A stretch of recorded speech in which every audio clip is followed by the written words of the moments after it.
سلام. بفرمایید افتر خونه ما. چرا؟ چی شده مگه آخه؟ بیاید خونه ما افتری. چی شده آقای احمدی؟ آقا خواب داریم ما، صدای اون انو کم کنید. آقا دیگه. شب جمعه است دیگه. آقا شب جمعه است، بفرما شما منو بخورید. آقا این چه حرفیه؟ آقا الان شب جمعه نیست، 3 صبح. سلام آقای احمدی. این به خدا مال خودت آقا، ما رو سرویس کردی آقا. چی برای خودمه؟ آقا هی میزنی میگی این مالکیه اون مالکیه، به خدا همش مال خودت آقا، کسی نمیگیره ازت. آخه این اسب کوچیکتونه. اسب چی؟ عمو آقای احمدی چی میگی شما بالا؟ اسب نداریم ما. اسب تو دیگه. آقا بیا من تحقیق کردم، اسبا عاشق قند و هویجن. بده قشنگ 2 نصف شب شیده بکشه یورتمه بره ما نخوابیم. عمو جون.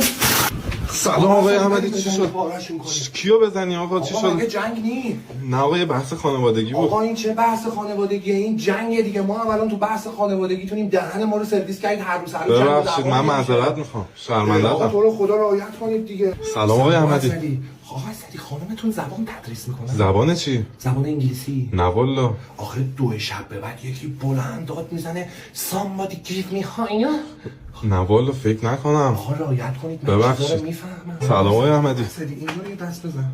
بله چی شده؟ لگد میزنه نه؟ آره خوبم میزنه. آقا حاملمون کردی دیگه، این بچه توی تو شکم من. این چه آقا حرف؟ به خدا دیگه. آقا اسدی بفرم. آقا این چه حرفی؟ روم سیاه. نه آقا نه آقا